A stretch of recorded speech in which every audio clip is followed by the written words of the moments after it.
bonjour à vous deux. Bonjour. On va continuer notre étude de la parole de Dieu. La dernière fois, on a conclu le livre de Job. Oui. Aujourd'hui, on va regarder d'où vient le mal. On est en train de regarder en réalité tout ce qui concerne la situation humaine, le mal, la souffrance, le péché, la mort, pour savoir exactement quel est notre diagnostic et découvrir le remède après. Donc on va prier ensemble. Oui. Tu veux prier avec nous avant qu'on commence? D'accord. Père Céleste, nous te remercions de nous permettre d'ouvrir ta parole et afin d'aller trouver des réponses, Seigneur, sur des questions qu'on se pose tous, dont aujourd'hui nous vient le mal. Alors guide-nous à travers notre étude, nous t'en prions, au nom de Jésus. Amen. Amen. Amen. Merci bien. Alors j'aimerais commencer avec un passage qui se trouve dans l'évangile de Jean, où Jésus donne une carte d'identité du diable, de l'ennemi, d'une façon très claire. On ne peut pas se tromper, le problème est vite résolu. Jésus est en contestation avec les gens de son temps, et dans l'évangile selon Jean, au chapitre 8, il va dire exactement ce qu'il en est au verset 44. Jean 8, verset 44, si tu veux bien nous lire ça, s'il te plaît. Oui. Vous avez pour père le diable et vous voulez accomplir les désirs de votre père. Il a été meurtrier dès le commencement et il ne se tient pas dans la vérité parce qu'il n'y a pas de vérité en lui. Lorsqu'il profère le mensonge, il parle de son propre fond car il est menteur et le père du mensonge. Merci. Jésus est vraiment direct là. Ça commencerait, oui. Ça commence raide. Et il s'adresse à des gens de son peuple. Je pourrais presque dire, il parle à l'Église là. Oui, Et il dit, vous avez pour père le diable. C'est pas exactement un compliment, ça. Alors, il va dire qui est le diable. Vous avez vu dans ce texte, il y a deux caractéristiques principales. Il est Menteur, menteur, le père du mensonge, et il est meurtrier. meurtrier. Voilà les deux caractéristiques que Jésus donne par rapport au diable. Meurtrier et menteur depuis le début. Donc, on n'a rien à attendre de bon de ce côté-là. Voici donc les deux caractéristiques qui sont données par Jésus concernant Satan. Dans la première épître de Jean, Jean va encore préciser la chose au chapitre 3 et au verset 8. 1 Jean, chapitre 3, première épître de Jean, chapitre 3, le verset 8. Celui qui pêche est du diable, car le diable pêche dès le commencement. Le Fils de Dieu apparut afin de détruire les œuvres du diable. Merci. Dans ce texte, on a déjà l'approche de la solution en Jésus, mais je voulais simplement souligner le fait que le diable pêche dès le commencement. Voilà le personnage auquel on a affaire. Remarquez bien une chose, c'est que Jésus ne présente pas le mal comme une puissance. C'est une personne qui a démarré ça et qui a étendu son influence. Le mal, la Bible ne connaît pas le Dieu du bien ou le Dieu du mal. Il y a Dieu et il y a l'ennemi qui est une créature. La Bible ne connaît pas l'influence du bien ou l'influence du mal. Ce n'est pas des puissances, ce sont des personnes. Et pour résoudre le problème du mal qui est dans une personne, Jésus va utiliser une personne, lui-même, pour résoudre le problème du mal. Donc ce ne sont pas des énergies, ce ne sont pas des influences, ce ne sont pas des puissances, ce ne sont pas des choses intouchables qui volent et qu'on essaie d'attraper, des énergies, ce sont des personnes. Cette façon-là de voir le mal et le bien est quelque chose qui est très répandu dans beaucoup de croyances. Et Oui. Ouais. Oui, ça vient des religions païennes en réalité, ça s'est infiltré dans le christianisme, ça se retrouve aujourd'hui dans tout ce qui est du Nouvel Âge, ou à peu près, et qui a mis de côté le Sauveur comme une personne. Et il y a dans cette conception païenne l'idée que l'homme est un Dieu tombé du ciel qui se souvient du ciel. Il y a au fond de nous une énergie, une étincelle divine qu'il va falloir amplifier, faire s'épanouir, et pour ça on a besoin des énergies, etc. Ça c'est une conception païenne, c'est pas une conception biblique, ni du mal, ni du bien, ni du salut d'ailleurs, parce qu'on retombe facilement là avec le salut par nos œuvres. Nous-mêmes, on est notre propre sauveur. La Bible n'en parle pas de cette façon-là du tout. Du tout.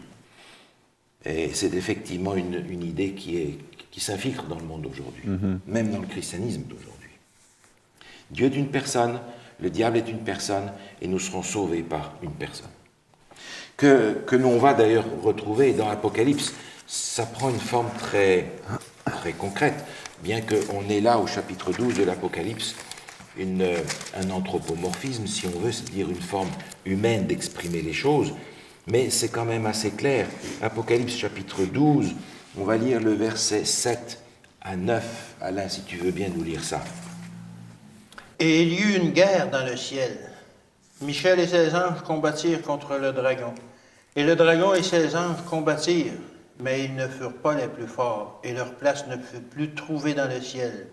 Et il fut précipité, le grand dragon, le serpent ancien, appelé le diable et Satan, celui qui séduit toute la terre. Il fut précipité sur la terre, et ses anges furent précipités avec lui. Merci. Alors, comment la guerre se passe dans le ciel? On n'en sait rien, mais une guerre, on sait ce que c'est. Il y a eu guerre, et on dit qu'elle a, d'un côté, il y a Michaël et ses anges. Michaël, ça veut dire quoi? Michel. Quel est le sens de ce nom-là? Un nom terrible à porter, d'ailleurs. Ah oui. Vous vous souvenez? Ce qui est comme Dieu, c'est... Oui. Oui. Semblable à Dieu, Semblable à Dieu, semblable à Dieu. Alors c'est un nom extrêmement difficile à porter, parce qu'il n'y en a qu'un qui peut porter ce nom-là, c'est Jésus. Ouais. Parce qu'il est divin. D'un côté, Jésus et ses anges, de l'autre côté, on a tous les noms du diable qui sont déclinés ici, le grand dragon, le serpent ancien, le diable, Satan, celui qui séduit toute la terre et ses anges. Un conflit dans le ciel. Toutes ces appellations-là, on parle de la même personne. On parle de la même personne qui est désignée d'un nom ou d'un autre, suivant là où on va lire, mais la même personne. Le serpent ancien fait référence à quoi? On le retrouve dans la Genèse, lors de la tentation de Exactement, Ève. exactement. Le serpent ancien nous ramène dans la Genèse. Avant d'aller dans la Genèse, on va regarder d'autres textes qui vont nous aider à comprendre ce qui s'est passé un petit peu dans le ciel. Ce sont deux textes qui se trouvent dans l'Ancien Testament, un qui se trouve dans Ézéchiel, chapitre 28. C'est un texte intéressant parce qu'il est adressé au roi de Tyr. Tyr est une ville, Tyr et Sidon, sur la côte de la Méditerranée. Et ici, le prophète Ézéchiel reçoit de Dieu un message pour le roi de Tyr. On va lire un extrait ou deux. Mais on se rend compte qu'il parle de quelqu'un qui est beaucoup plus que le roi de Tyr. Il y a derrière le roi de Tyr son maître à penser et qui nous dévoile l'identité, le problème de celui qui est derrière lui. Alors on va lire quelques passages. Pour commencer, Ézéchiel 28, on va lire le verset 2, si tu veux bien nous lire le verset 2. Le verset 2. Fils de l'homme, dis au prince de Tyr, ainsi parle le Seigneur, l'Éternel. Ton cœur s'est élevé et tu as dit, je suis Dieu. Je suis assis sur le siège de Dieu au sein des mers. Toi, tu es homme et non Dieu, et tu prends ta volonté pour la volonté de Dieu. Merci. Alors voilà le problème de cet homme qui n'est pas rare parce que les rois d'autrefois, les potentats et peut-être même encore ceux d'aujourd'hui se prennent pour Dieu. Oui. Et c'était une manière de tenir leur population et d'imposer l'adoration. Ouais. Mais dans le reste du texte, on va se rendre compte que ça va plus loin que ça. Je suis Dieu et je prends ma volonté pour la volonté de Dieu. Je veux prendre la place de Dieu. On peut faire juste une allusion à ce texte de la Genèse. Vous vous souvenez que le serpent disait à Ève, vous serez Comme Dieu. comme Dieu. On retrouve ça ici de la même manière. On va lire un petit peu plus loin dans ce texte destiné au roi de Tyr. Si tu veux bien nous lire, Chani, le verset 12. Il est écrit « Fils de l'homme, prononce une complainte sur le roi de Tyr. Tu lui diras, ainsi parle le Seigneur l'Éternel.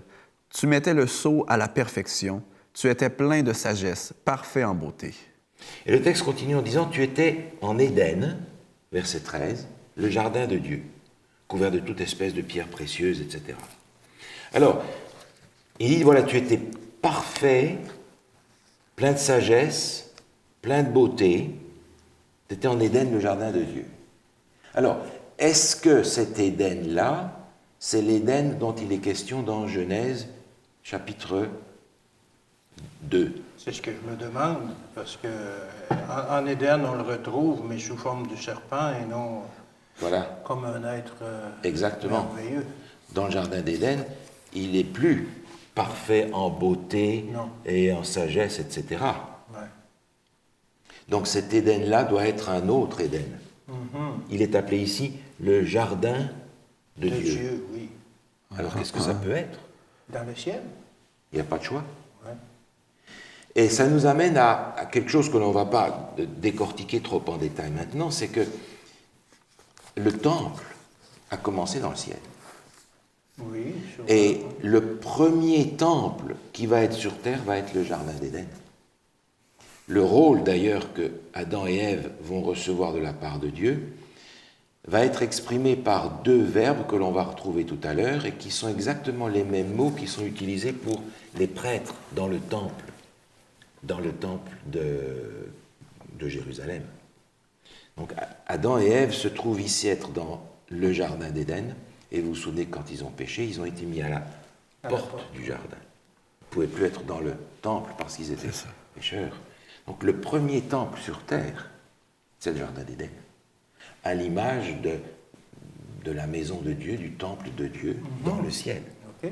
Donc ici, l'Éden n'est pas l'Éden Terrestre. terrestre, mais c'est l'Éden céleste, où ce personnage était parfait en beauté, en sagesse, etc. Alors, on va lire, si tu veux bien, la dernière phrase, la dernière phrase du verset 13. Il y a là une liste de pierres précieuses qui sont mentionnées, et puis après l'or, qu'est-ce qu'il est dit la fin du verset 13, le verset 14 et le verset 15, si tu veux bien. Tes tambourins et tes flûtes étaient à ton service, préparés pour le jour où tu fus créé. Tu étais un chérubin protecteur aux ailes déployées. Je t'avais placé et tu étais sur la sainte montagne de Dieu. Tu marchais au milieu des pierres étincelantes.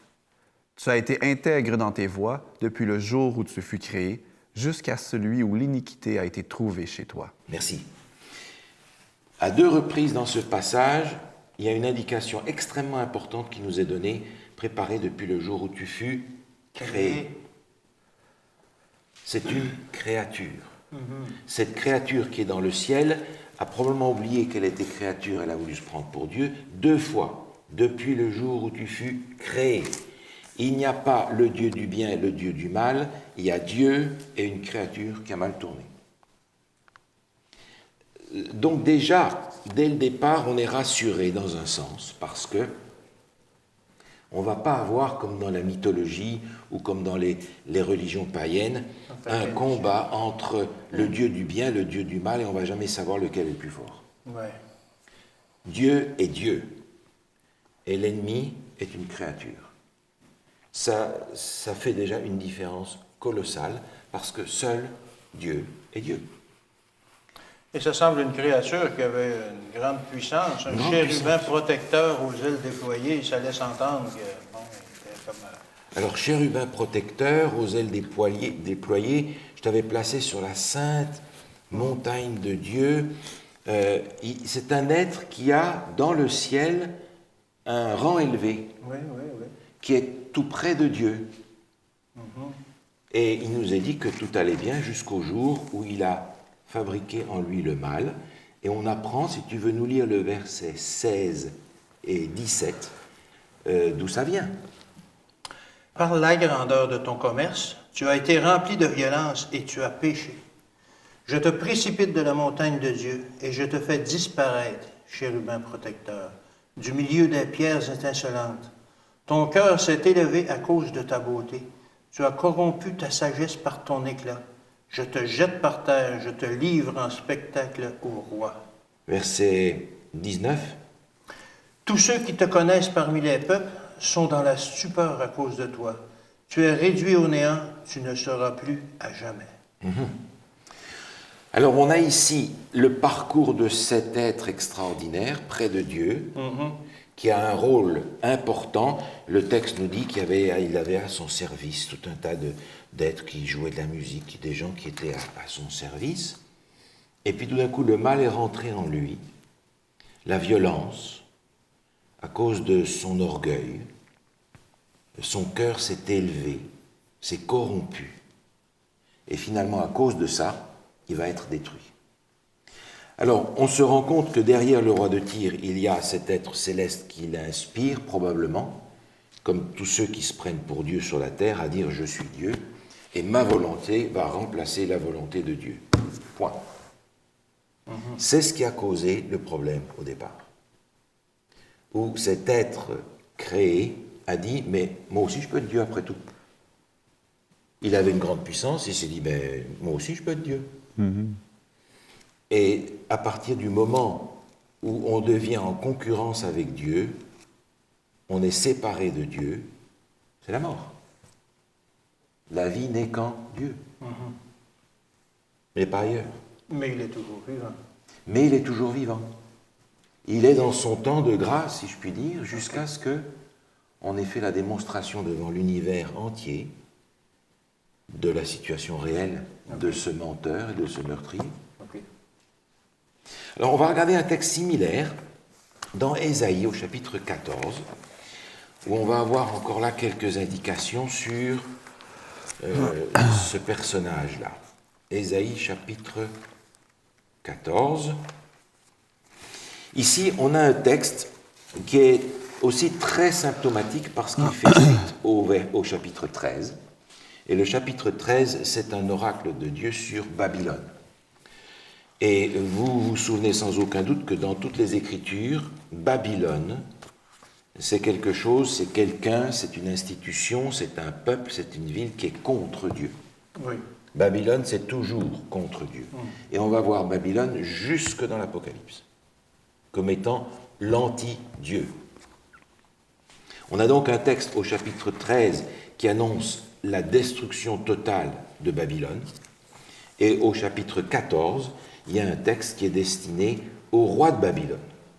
Et dans ce texte, comme c'était le cas tout à l'heure dans Ézéchiel, on a un passage qui ne peut pas correspondre au roi de Babylone. C'est beaucoup plus large que ça. On se rend compte que ce passage contient des indications concernant celui qui est encore derrière le roi de Babylone. Et on va lire, si tu veux bien, Chani, nous lire le verset 12 à 15. Ésaïe, chapitre 14, versets 12 à 15. Te voilà tombé du ciel, astre brillant, fils de l'aurore. Tu es abattu à terre, toi le vainqueur des nations. Tu disais en ton cœur, je monterai au ciel, j'élèverai mon trône au-dessus des étoiles de Dieu. Je m'assiérai sur la montagne de l'assemblée. À l'extrémité du septentrion, je monterai sur le sommet des nues, je serai semblable au Très-Haut.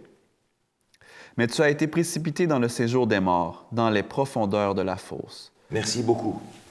Alors, te voilà tombé du ciel. Le roi de Babylone, il n'est pas tombé du ciel, c'est quelqu'un d'autre. Ouais. Astre brillant, dans la traduction en latin de ce texte, on a là la source d'un nom de Satan, porteur de lumière.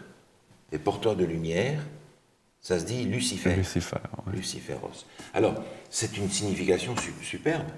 Hein, si un jour tu as des enfants que tu ne sais pas comment les appeler, porteur de lumière, tu vois, c'est un peu comme aujourd'hui, il y a peu de gens qui s'appellent Adolphe, et pour cause. Mais la signification est belle, mais avec le temps, c'est devenu un véritable nom maudit.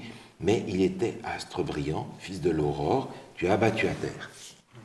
Si je comprends bien, Babylone, ça serait au sens contre Dieu et le roi, donc le chef de cette rébellion-là. Oui. On est beaucoup plus large, comme vous l'avez dit. Oui. Et on retrouve ça d'ailleurs dans les Écritures, parce que tout le livre de Daniel est destiné à nous faire connaître l'identité de Babylone, parce que ça se passe à Babylone. Et d'un côté, on a Babylone, le roi de Babylone, ou les rois qui ont régné à Babylone, et on a Daniel de l'autre côté. on retrouve dans le livre de Daniel ce conflit-là, et l'identité de Babylone est déclinée au travers de tous les événements qui sont racontés concernant Babylone. Mais ça, c'est de l'histoire à venir. Mais on voit ici, quand il dit « J'élèverai mon trône au-dessus des étoiles de Dieu », il était déjà au-dessus beaucoup des autres anges, comme on a vu tout à l'heure. Il manquait juste une étape, c'était d'être égal à Dieu ou au-dessus de Dieu. Mais regarde bien, c'est au verset 14. 14, oui. Oui. Je monterai sur le sommet des nues. Oh, OK. Je serai semblable au Très-Haut. Ah, mais on a déjà vu tout à l'heure. Semblable au Très-Haut, c'est la signification de quel nom? Ah, Michael. Michael. OK. Donc on se rend compte ici que le diable, le serpent ancien, Satan, Lucifer, a un problème avec celui qui est identique à Dieu. Ouais. Il voulait la place de Jésus. OK. Et on se rend compte dans l'Apocalypse que c'est avec Jésus qu'il a un conflit, avec Michael justement. Il ne peut pas supporter de ne pas être divin. Et là encore, il va finir dans les profondeurs de la fosse. Et on retrouve là ce personnage qui dit « Je veux être Dieu ». Chaque fois que l'être humain part dans cette direction-là, il suit les traces de Lucifer. Les commandements de Dieu commencent dans le livre de l'Exode par le fait qu'il y a un seul Dieu, il n'y en a pas 36, et que la vie est en lui. Donc si je veux prendre la place de Dieu, si je veux me substituer à Dieu, je suis d'emblée condamné à mort. Et c'est ce qui arrive évidemment pour lui, et le texte qu'on a lu tout à l'heure nous disait qu'il ne sera plus à jamais. Bonne nouvelle, le mal ne va pas perdurer au travers de l'éternité en concurrence avec Dieu. Il y a un moment où Dieu va mettre les choses au clair. Alors, ce personnage-là qui est tombé du ciel, on va le retrouver où? On va le retrouver au début de l'histoire, dans le livre de la Genèse, malheureusement. On va le retrouver dans la Genèse, on va retrouver sous une forme particulière, séduisante. On ne sait pas comment ce serpent était, mais il avait l'air d'être pas un animal aussi dégoûtant que les serpents d'aujourd'hui, encore qu'il y a des gens qui trouvent ça intéressant, moi pas. Mais on a ce texte de la chute de l'être humain au chapitre 3 de la Genèse.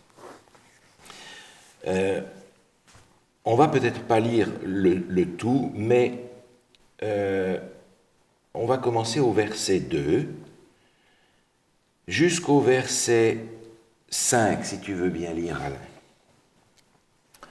La femme répondit au serpent, « Nous mangeons du fruit des arbres du jardin. Mais quant au fruit de l'arbre qui est au milieu du jardin, Dieu a dit, « Vous n'en mangerez point et vous n'y toucherez point, de peur que vous ne mouriez. » Alors le serpent dit à la femme, « Vous ne mourrez point. Mais Dieu sait que le jour où vous en mangerez, vos yeux s'ouvriront et que vous serez comme des dieux, connaissant le bien et le mal. » Merci. Alors, Satan s'est présenté comme un serpent séduisant qui parle en plus et qui dit, est-ce que Dieu a vraiment dit, vous mangerez Aucun fruit. Et elle lui répond, oui, on mange des fruits, mais celui-là, on ne peut pas. Et Dieu avait dit clairement, on se réfère maintenant au chapitre 2, un petit peu avant, chapitre 2, verset 17, si tu veux bien nous lire ça, les indications que Dieu avait données. Mais tu ne mangeras pas de l'arbre de la connaissance du bien et du mal, car le jour où tu en mangeras, tu mourras. Alors, le texte va beaucoup plus fort que ça. Dieu, si on prend littéralement ce qui est écrit dans le texte, Dieu lui dit « tu mourras de mort ». Pour nous, en français, c'est une répétition, mais c'est pour indiquer qu'il s'agit là d'une mort qui n'est pas, certaine, définitive, et qui n'est pas la mort dont on va parler dans les études suivantes, qui sera comparée à un sommeil. Tu mourras de mort, mout à mout. Mon texte dit « tu mourras certainement ». Plusieurs manières sont utilisées de traduire cette insistance sur une mort définitive. Et c'est la raison pour laquelle Ève dit « non, on ne mange pas de ça ». Mais le diable continue « mais non, non ». et lui propose des avantages par rapport à ça. Verset 4, « Vous ne mourrez point, vos yeux s'ouvriront, et vous serez comme Dieu. » Alors, vous avez peut-être dans vos Bibles un petit D à Dieu. Oui, oui, effectivement. Oui. Ouais. Dans la mienne, ils ont mis un D majuscule, parce que c'est le mot Elohim. Et Elohim est un pluriel. Oui. Et ce mot Elohim est utilisé dans la Bible pour parler de Dieu, mais aussi pour parler de tous les faux dieux qui peuvent exister et que les hommes ont inventés, des statues de pierre, etc. Mais dans le contexte de la Genèse, il n'y a pas encore tout ça. Non. Donc le Elohim Comme Dieu. ne peut désigner que Yahweh. Oui. Raison pour laquelle le mensonge ici de Satan est d'autant plus fort. Et il est en train en réalité de vouloir embarquer dans sa révolte l'être humain, parce que lui, il a déjà dit « je veux être Dieu C'est ça, il semble les tenter avec sa propre convoitise, qui était vraiment ce qu'il voulait lui-même obtenir. » C'est ça. Ah oui. Vous serez comme Dieu, si vous ne faites pas ce que Dieu vous demande, si vous faites ce que je vous dis. Alors la suite est catastrophique. Il nous est dit que la femme a vu que l'arbre était bon à manger, qu'il était précieux, qu'il était convoitable. Elle a pris du fruit, elle en a donné à Adam. Et puis après, j'aimerais qu'on regarde le texte. Oui. J'ai une question. Dieu présente cet arbre-là, lorsqu'il le présente à Adam et Ève, comme l'arbre de la connaissance du bien et du mal. Et Satan en parle de la même façon, connaissant le bien et le mal. En fait, Adam et Ève connaissaient le bien, c'est le mal qu'ils ne connaissaient pas. Oui, Et c'est ça que Satan vient leur présenter. oui. Comme c'est étant de quoi quelque chose de désirable. Une plus-value. Et qui te manque, ouais. Et qui te manque. Hein? Alors que ça amène que le malheur, le mal, le malheur. Mais oui, c'est ça. C'est ça. Mais ça leur a été présenté comme étant quelque chose de convoitable. Oui. Quelque chose de bien. Un bonus. Souhaitable. De souhaitable. Ouais. Oui. Quelque chose qu'ils n'ont pas, que Dieu leur a caché, Ouais. que Dieu ne leur a pas donné, et qu'il faut qu'ils aient. Ouais. Hein? C'est encore ça c'est encore malheureusement comme ça qu'est présenté le mal souvent aujourd'hui. Oui, hein? oui. C'est ça. Ben, parlez à un fumeur. On lui dit, mais si tu continues à fumer, tu as bien des chances d'attraper le cancer. Ben, il dit, qu'est-ce que tu en sais? Tu fumes pas, toi. Alors, est-ce que j'ai besoin de moi fumer pour être sûr qu'on attrape le cancer? Est-ce que j'ai besoin de connaître le mal pour savoir que le mal existe? Non. Dieu a dit, touche pas, tu meurs. Donc même s'il n'a pas fait l'expérience en lui de la dégradation du mal, Dieu lui a dit, la mort, c'est la conséquence de la désobéissance. Je n'ai pas besoin de vivre la désobéissance pour être sûr que le mal existe. Non, c'est ça. N'est-ce pas? Et les dégâts sont immédiats. Alain, tu voudrais nous lire le verset 7 et 8, s'il te plaît? Genèse chapitre 3. OK. Genèse chapitre 3, versets 7 et 8. Oui. Les yeux de l'un et de l'autre s'ouvrirent. Ils connurent qu'ils étaient nus. Et ayant cousu des feuilles de figuier, ils s'en firent des ceintures. Alors ils entendirent la voix de l'Éternel Dieu qui parcourait le jardin vers le soir. Et l'homme et sa femme se cachèrent loin de la face de l'Éternel Dieu au milieu des arbres du jardin. Merci. Alors, depuis quand est-ce que Adam et Ève ont peur de Dieu? Ah non, depuis maintenant. Ils étaient avec Dieu avant, ils se Ouais. promenaient avec lui dans le jardin, ils parlaient avec lui. C'est ça. Tout d'un coup, panique, ils ont peur. Mais pourquoi? Pourquoi? Il y a quelque chose qui a été cassé. Et vous avez remarqué, il y a ici quelque chose d'assez extraordinaire. Ils essaient de résoudre leurs problèmes. En cachant, en cousant des feuilles. Alors, ils vont prendre des feuilles, ça devait être des fameuses feuilles, hein? Ouais. Des grosses feuilles. Hein? Alors, ils ont fait de la couture et ils se sont fait avec ça des ceintures pour se cacher parce qu'ils trouvaient qu'ils étaient nus. Ouais. Vous pensez que ça va tenir combien de temps leur affaire? Ouais. Ça va user, oui. Les feuilles vont Essayez de vous faire des maillots de bain avec des feuilles. Hein? Ça c'est spécial. Hein? Oui, oui. C'est spécial. Ça, c'est la solution qu'ils ont trouvée eux. Ouais. Alors, j'aimerais juste, avant de continuer, ouvrir une petite parenthèse qui nous ouvre la perspective d'avenir. Tournez une page, allez au chapitre, non encore le même chapitre, au verset 21. Chani, si tu veux nous lire le verset 21, il est extrêmement symptomatique. L'Éternel Dieu fit à Adam et à sa femme des habits de peau et il les en revêtit. Ah, l'histoire des feuilles, là, ça n'a pas tenu le coup longtemps. Non. Dieu a donc décidé de leur donner des vêtements en peau. Et comment est-ce que c'est possible, ça? On prend la peau sur un agneau, hein, sur Un animal. On prend un agneau sur un animal. cuir. Autrement dit, Dieu a fait le premier sacrifice ouais, pour couvrir couvrir les péchés. Adam et Ève, qui étaient maintenant des pécheurs. Ouais. Et on retrouve dans toute l'Écriture, par exemple dans Ésaïe 61, au verset 10, on ne va pas prendre le temps de lire le texte, cette notion de couvrir le péché, de pardonner le péché. Et les sacrifices que Dieu va demander à Adam et Ève et à son peuple d'accomplir dans la suite des temps vont être destinés à couvrir le péché, à obtenir le pardon du péché. Mais qui a fait le premier sacrifice? C'est Dieu. C'est Dieu. Parce qu'une lecture rapide de quelqu'un qui lit ça, puis va dire, bon, des habits de peau, on ne mentionne pas le sacrifice en tant que tel, Non. mais on ne peut pas aller chercher la peau d'un animal pour en faire un vêtement sans le tuer d'abord. Exact. C'est vraiment ça qui Exact. s'est passé. Et c'est Dieu qui fait le vêtement. Ouais. C'est Dieu qui apporte la solution. Parce que la solution humaine, salut par les œuvres, ne mène à rien. Il faudra que la solution soit apportée par Dieu lui-même. Ouais. Alors, je reviens un petit peu en arrière, où on était tout à l'heure. Adam et Ève se cachent, et puis Dieu vient leur parler.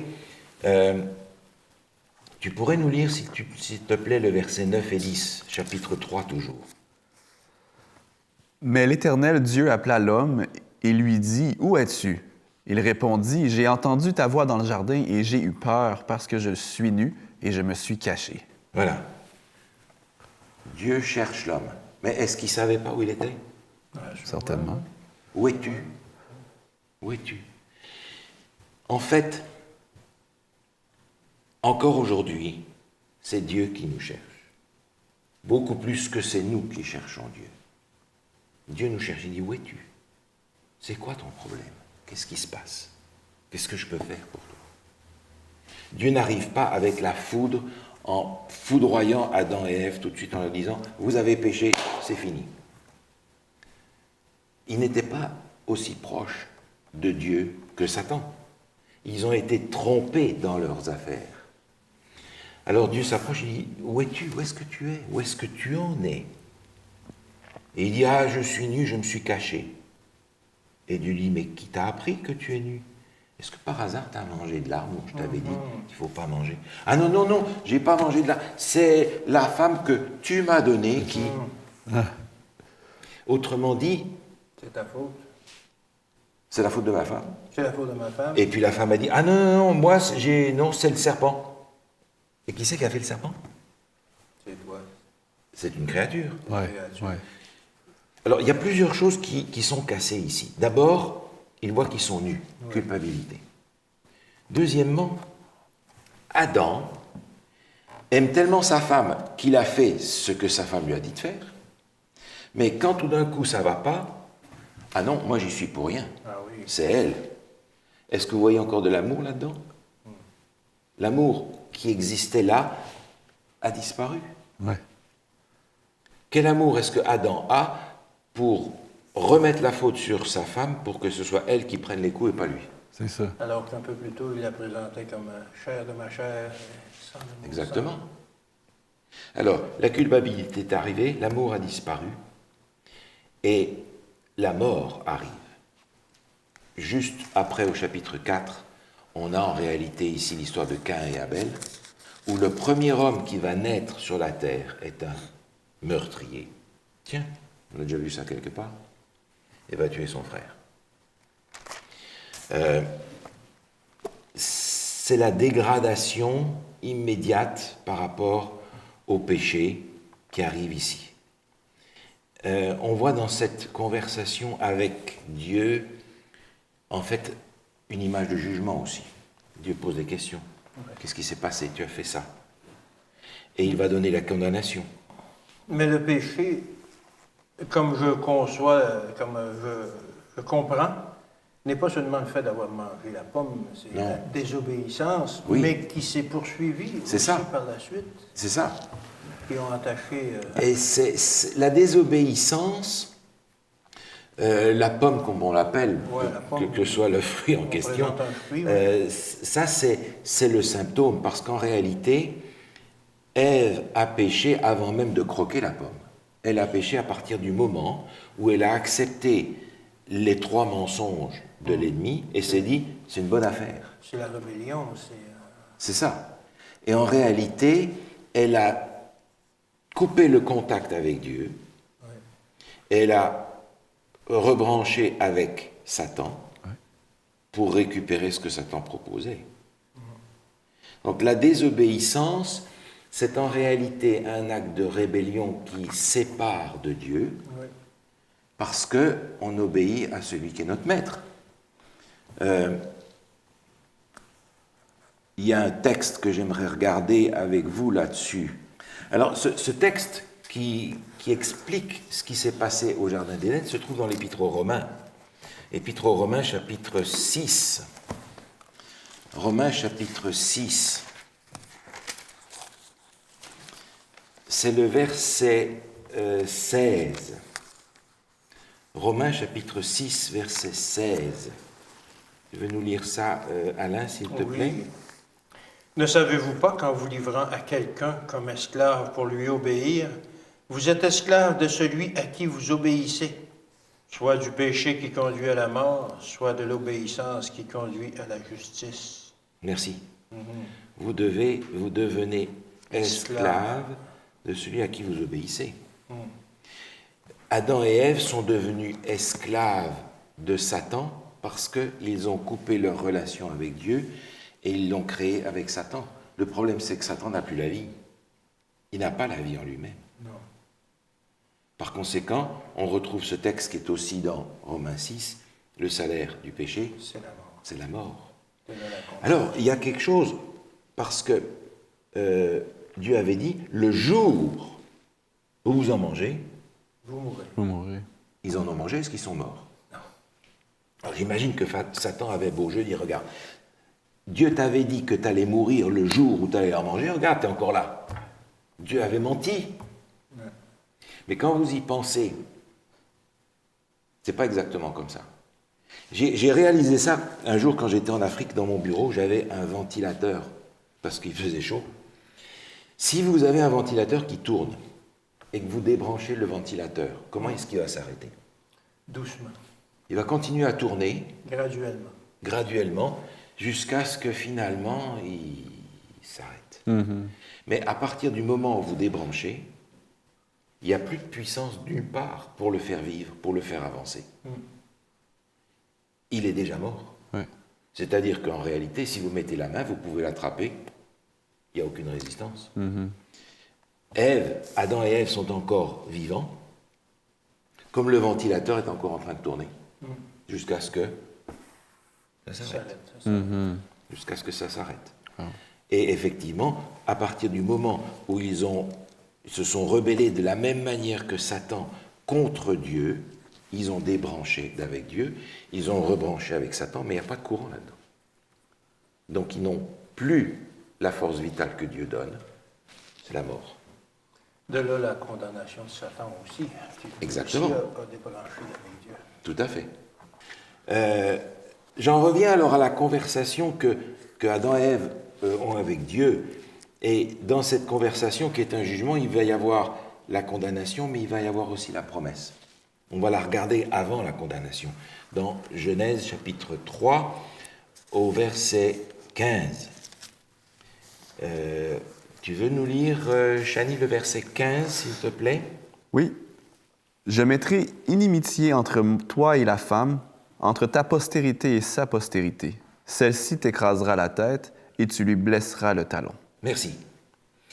Alors, il y a là un message prophétique, véritablement. Il y a guerre entre toi et la femme. entre ta postérité et sa postérité, il parle au serpent. Et il y a ici quelque chose de curieux, c'est qu'il y a une faute de grammaire dans ce texte. Parce que dans la version que tu as lue, il est dit « celle-ci t'écrasera la tête ». Mais celle-ci fait référence à quoi? À la postérité. Qui est Jésus. Jésus, mais qui est un nom en féminin aussi. Alors que le texte « t'écrasera », dans le texte original, Ouais. il est au masculin.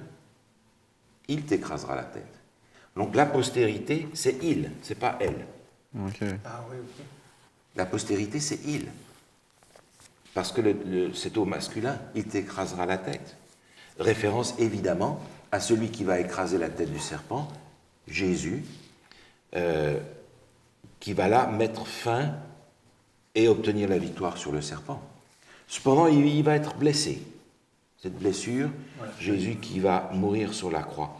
Il y a donc ici dans le verset 15 toute la perspective du plan du salut qui se développe en plus de cette histoire de vêtements qu'on a vue tout à l'heure. La condamnation maintenant, on va la voir au verset 19, si tu veux nous lire ça. C'est à la sueur de ton visage que tu mangeras du pain, jusqu'à ce que tu retournes dans la terre d'où tu as été pris, car tu es poussière et tu retourneras dans la poussière. Merci. Malheureusement, dès les premiers chapitres de l'histoire de l'humanité, on a déjà la mort qui arrive. Tu retourneras dans la poussière. Tu étais poussière, c'est là que tu vas retourner. La condamnation va arriver, la peine, la souffrance, la douleur, toutes ces choses que nous sommes en train de voir et qui constituent la condition humaine actuelle. Mais dès les premières pages, on a déjà cette fenêtre qui s'ouvre, que Dieu ouvre lui-même en disant « il y a moyen d'en sortir ». Et ça, c'est la bienheureuse espérance qu'on a en tant que chrétien, même si le péché et la mort interviennent, il y a une issue de secours. Alors j'aimerais regarder avec vous quelques textes quand même dans le Nouveau Testament qui vont compléter ce parcours sur l'origine du mal. Romains chapitre 5 au verset 12. Qu'est-ce qui est écrit ? C'est pourquoi, comme par un seul homme, le péché est entré dans le monde, et par le péché, la mort, et qu'ainsi la mort s'est étendue sur tous les hommes, parce que tous ont péché. Voilà, et la phrase ne s'arrête pas, elle continue beaucoup plus loin. Tous ont péché. Donc tous sont condamnés à mort. Si vous revenez une page en arrière, au chapitre 3, toujours dans l'Épître aux Romains, on a la même chose au verset 23. Tu veux le lire? Car tous ont péché et sont privés de la gloire de Dieu. On a la même chose au verset 10 du même chapitre.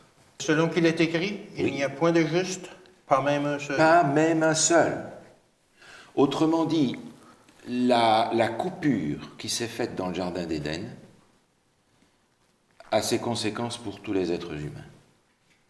Revenez un instant dans Genèse, au chapitre 3. Est-ce que c'est ce qu'on appelle le péché originel? Alors, Qui- pas au chapitre 3, pardon, au chapitre 5. Alors, on va lire le verset, puis on va regarder ça. OK. Alain, est-ce que tu voudrais nous lire au chapitre 5 de la Genèse les versets 1 à 3? Voici le livre de la postérité d'Adam. Lorsque Dieu créa l'homme, il le fit à la ressemblance de Dieu. Il créa l'homme et la femme, il les bénit et il les appela du nom d'hommes lorsqu'ils furent créés. Adam, âgé de 130 ans, engendra un fils à sa ressemblance, selon son image, et il lui donna le nom de Seth. Merci. Vous voyez la différence? Oui, oui, oui. Quand Dieu a créé l'homme, il l'a créé À son, À son image, ça ressemble. à son image, à sa ressemblance. Maintenant, Adam, âgé de 130 ans, a un fils Créé à son image. à sa ressemblance à Sa lui. ressemblance. Autrement dit, porteur du virus du péché. Autrement dit, tous ses enfants, Ouais. et les enfants de ses enfants jusqu'à nous, Il ne pouvait plus transmettre la ressemblance de ont transmis le virus du péché. Ça? Donc tous les êtres humains ont péché, tous sont dans la même situation, on est tous dans le même bateau, on est autrement dit tous condamnés à mort. Oui. Oui. Oui. Et ça, c'est la réalité qu'il faut regarder en face. Et on regardera la notion de péché un petit peu plus clairement la prochaine fois. Mais c'est le problème que nous avons. C'est peut-être un exemple imparfait, là, mais moi, je fais beaucoup de photocopies dans la vie. Là, puis quand tu fais une photocopie d'une photocopie, puis ensuite que tu prends la nouvelle photocopie pour en faire une autre, Ouais. c'est pas long que la qualité est vraiment C'est une très belle détériorée. image. Là. Ouais. C'est une très bonne image, c'est exactement ça. Alors, t'imagines la photocopie que je suis? On arrive à ce qu'on est aujourd'hui. C'est très juste, c'est exactement ça. On va revenir dans l'Épître aux Romains, on était tout à l'heure. Romains chapitre 6. On a là ce texte qui contient le problème et la solution. C'est le verset 23. Janie, si tu veux bien nous lire le verset 23, Romains chapitre 6, verset 23. Car le salaire du péché, c'est la mort. Mais le don gratuit de Dieu, c'est la vie éternelle en Jésus-Christ, notre Seigneur. Voilà, on a les deux ensemble. Le salaire du péché, la conséquence du péché, c'est la mort. Mais comment est-ce qu'un don peut être autrement que gratuit? Non, il ne peut pas. Ça insiste, hein? Oui, Ouais. ça insiste. Des fois que vous n'ayez pas compris que le don de Dieu, il est gratuit. Ouais. Ce don gratuit de Dieu, c'est La vie éternelle. la vie éternelle. Alors là encore, quand on compare les deux, on se dit, mais c'est absolument ridicule. La mort, après quelques années de vie, ou la vie qui finit jamais. Ben écoutez, moi c'est vite choisi, hein. La vie éternelle en Jésus-Christ. Il n'y a pas de sentence intermédiaire. Il n'y a pas de... C'est l'un ou l'autre. Ben moi j'ai fait mon choix. Est-ce que nous avons fait notre choix? Est-ce que le choix est fait? Ou est-ce qu'on est en train de se dire, finalement, qu'est-ce que je préfère dans tout ça? Oui, oui. C'est juste pas comparable. Alors, on ne va pas rentrer dans la solution tout de suite, il y a un certain nombre de choses qu'on va regarder encore, comprendre comment la mort fonctionne, être bien convaincu et clair bibliquement de l'état dans lequel nous sommes. Mais si je ne comprends pas l'état gravissime dans lequel je suis, je ne vais pas être terriblement motivé pour le médicament. Non. Non, c'est ça. Si je ne reconnais pas que je suis malade d'une maladie mortelle, vous n'allez pas réussir à m'envoyer chez le médecin. Et je ne serai pas motivé pour prendre les remèdes. Mais j'ai besoin de comprendre à quel point la maladie que j'ai reçue, est une maladie fatale. Ouais. Mais si c'est fatal, moi, j'ai pas envie de mourir. Parce qu'on me propose la vie qui ne finit pas. Il faudra donc que je sois conscient que je suis un mort vivant pour comprendre que j'ai besoin d'une guérison, d'une restauration pour avoir la vie éternelle. On apprend dans l'évangile de Jean, chapitre 5, que cette perspective s'étend dans le temps. Ici, dans Jean, chapitre 5, au verset 29, il y a la perspective finale qui est résumée dans ce passage. Alain, si tu veux bien nous le lire. Oui. Ceux qui auront fait le bien ressusciteront pour la vie, mais ceux qui auront fait le mal ressusciteront pour le jugement. Voilà. Il y a les deux. C'est l'un ou l'autre. Et il n'y a pas de voie intermédiaire. N'est-ce pas? On apprend juste après, c'est le texte qu'on a lu tout à l'heure, que c'est Jésus qui nous juge. Et il est dit, l'heure vient où tous ceux qui sont dans les sépulcres entendront sa voix et en sortiront. Il y a donc là la perspective de la résurrection, de la vie éternelle, mais il nous dit, il n'y a que deux choix. La vie ou la mort. En étudiant nos passages bibliques, en étudiant les thèmes bibliques, on va comprendre à quel point la mort est plus terrible que ce qu'on imagine, encore que elle est terrible pour ceux qui la voient sous leurs yeux, mais pour ceux qui n'ont pas d'espérance, elle est une fin terminée. Pour reprendre l'analogie, un don gratuit, une fin finale. Une fin finale. Ouais. Voilà, c'est ça. Exact, exact. Mais on apprend aussi une chose dans l'Ancien Testament, c'est que ce problème, lorsqu'il va être résolu, il va être résolu une fois pour toutes. Une fois pour toutes. On va regarder ce texte dans le livre de Nahum. Alors on va essayer de le trouver. C'est au fond de l'Ancien Testament. Nahum, un petit prophète, parmi les 12 petits prophètes qui sont à la fin de l'Ancien Testament. Petit, pas parce qu'il est petit en taille, mais petit par le texte qui est court. On va lire 2 passages là-dedans. D'abord le verset 7 au chapitre 1. Verset 7 au chapitre 1, si tu veux nous lire ça. Il est écrit « L'Éternel est bon, il est un refuge au jour de la détresse, il connaît ceux qui se confient en lui. » Merci. Mais on va lire aussi le verset 9 et 10, s'il te plaît. « Que méditez-vous contre l'Éternel? C'est lui qui détruit. La détresse ne paraîtra pas 2 fois, car entrelacés comme des épines et comme ivres de leur vin, ils seront consumés, comme de la paille sèche entièrement. » Merci. D'un côté, Dieu est bon. Il est un refuge pour ceux qui vont le chercher, qui se confient en lui. Mais il nous est dit que la détresse ne paraîtra pas 2 fois. Parce que ceux qui se sont livrés à la révolte contre Dieu, c'est-à-dire qui ont voulu être Dieu eux-mêmes, seront comme la paille qui sera consumée entièrement. Donc ce n'est pas une histoire comme parfois on le comprend, on dit « Ah ben l'histoire se renouvelle, la roue tourne ». Dans les philosophies païennes, le temps est cyclique et souvent représenté par la roue qui tourne. Et ça, c'est une image païenne, ce n'est pas une image biblique. L'image biblique du temps, c'est une ligne. Et le temps ne revient pas en arrière. Les hommes vont peut-être reproduire les bêtises faites par leurs ancêtres, mais le temps ne revient pas en arrière, le temps est prophétique, le temps avance. Il y a un commencement et il y a une fin. Et nous sommes dans ce temps-là. Et Dieu nous dit à l'avance, la fin, ce sera une bonne nouvelle. Et ce ne sera pas une roue qui va repartir avec une deuxième révolte, avec une deuxième catastrophe. Ce sera une solution définitive. Et je m'en réjouis parce que si le Seigneur nous propose la vie éternelle sans péché, et que tout d'un coup, ça recommence, c'est pas la vie éternelle, ça. La révolte, la détresse ne paraîtra pas 2 fois.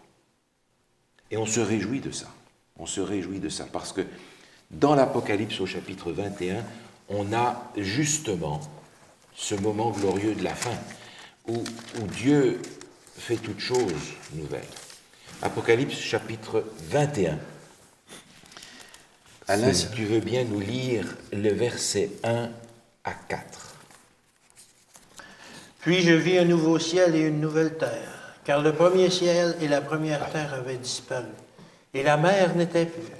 Et je vis descendre du ciel, d'auprès de Dieu, la ville sainte, la nouvelle Jérusalem, préparée comme une épouse qui s'est parée pour son époux. Et j'entendis du trône une forte voix qui disait, « Voici le tabernacle de Dieu avec les hommes. Il habitera avec eux, et ils seront son peuple, et Dieu lui-même sera avec eux. Il essuiera toute larme de leurs yeux, et la mort ne sera plus. Et il n'y aura plus ni deuil, ni cri, ni douleur, car les premières choses ont disparu. » Fantastique. Amen. Dieu dit, voilà, on va refaire toutes choses nouvelles. Et vous avez remarqué dans ce passage, à plusieurs reprises dans ce court passage, il est dit, Dieu lui-même sera avec eux, avec les hommes. On va donc retrouver ce que Adam et Ève ont perdu au début. Dieu ne fera plus peur à personne, parce que c'est lui qui va donner la vie. On va retrouver cette communion, cette complicité entre l'homme et Dieu, parce que Dieu et l'être humain seront ensemble. on aura raccroché avec Dieu, on aura rebranché notre prise de courant sur la source de vie. Ça semble être tellement positif alors que le mot apocalypse est tellement associé des fois Oui. à des catastrophes, à un désastre. Et pourtant, on découvre maintenant que c'est tout autre réalité. C'est tout autre que ça. Que veut dire Apocalypse d'ailleurs? Est-ce que vous vous souvenez ce que veut dire Apocalypse? Oui, révélation.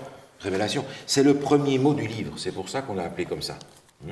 Les Anglais ont gardé le mot révélation, nous on a pris le mot grec, Apocalypse, mais le texte de l'Apocalypse commence en disant révélation de Jésus-Christ. Oui. C'est Apocalypse 1, verset 1. Donc l'Apocalypse n'est pas le récit de catastrophes épouvantables. L'Apocalypse, c'est la révélation de ce que Jésus fait pour sauver ceux qu'il aime. Et il est mort pour les sauver. Les catastrophes, écoutez, dans un sens, c'est pas si grave, parce qu'elles seront destinées à détruire le mal. Et quand Dieu détruit le mal, il fait le bien. Parce que si l'on veut que le bien soit l'unique qui règne en Dieu, il faut que tout le mal, dans sa totalité, disparaisse. Alors, lorsque Dieu détruit le mal, Dieu ne fait pas le mal.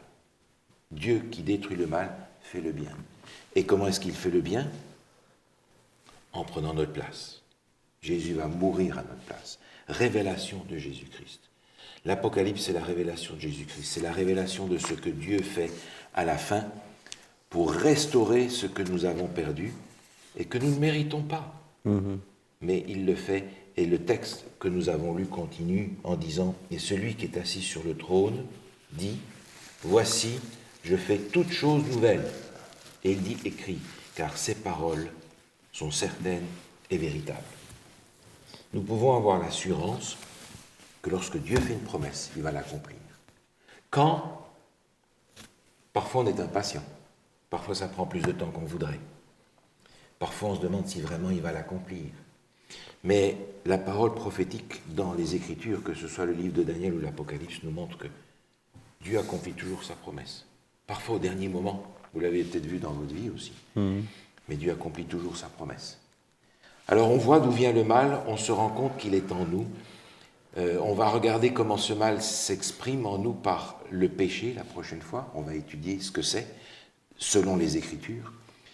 Et le péché que l'on a vu au début, pour répondre à ta question, je ne vais pas l'appeler le péché originel, parce que l'expression péché originel est teintée de tout un tas de messages qui sortent de la tradition et pas des Écritures. Okay. Je n'ai pas employé l'expression, justement à dessein, mais si on veut parler de ça, on peut parler du péché des origines. Pour ne pas colorer cette notion d'un christianisme traditionnel qui n'est pas nécessairement conforme aux Écritures. Parce que c'est un folklore qui s'est rattaché à ça. Alors, il y a toutes sortes de choses qui se sont rattachées à ça, qui sont absolument pas bibliques, qui sont de la légende, qui sont de l'incohérence, et qui sont devenues tellement bizarres que beaucoup de gens considèrent que l'histoire d'Adam et Ève, c'est une légende, c'est une histoire fabriquée. Non, enlevons de cette histoire tout ce que la tradition non biblique y a mise, et on a une histoire réelle qui est aussi notre histoire. Parce que l'histoire du chapitre 2 et 3 qu'on a regardé, c'est l'histoire de Dieu qui sauve, beaucoup plus que l'histoire d'Adam et d'Ève qui tombent. C'est l'histoire de Dieu qui sauve.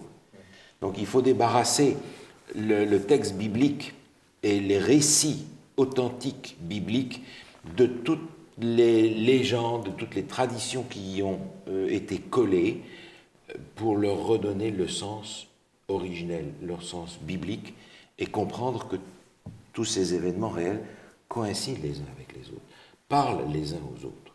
Ils ont été sélectionnés par l'inspiration de Dieu parce que ils sont dans l'histoire des événements significatifs, c'est-à-dire des événements qui enseignent quelque chose de la part de Dieu. Il y a beaucoup d'histoires qui ne sont pas racontées ici, parce qu'elles ne portent pas ce message significatif de nous faire comprendre comment Dieu veut nous sauver en Jésus-Christ. Je fais toutes choses nouvelles. Je me réjouis que ce soit bientôt. Amen. Oui. Ouais. On prie ensemble. Seigneur, nous voulons te remercier pour ta promesse. Et quand nous voyons dans les Écritures tes promesses se réaliser, toutes en leur temps, nous voulons aussi nous accepter cette promesse et sachant qu'elle se réalisera dans ton temps. En attendant, Seigneur, qu'elle se réalise, nous avons hâte. Mais nous te prions de trouver en nous des hommes, des femmes, des jeunes, des enfants qui t'aiment parce que tu as tout fait pour nous sauver. Pour cette promesse, Seigneur, nous te louons et nous te remercions au nom de Jésus, notre divin Sauveur. Amen. Amen.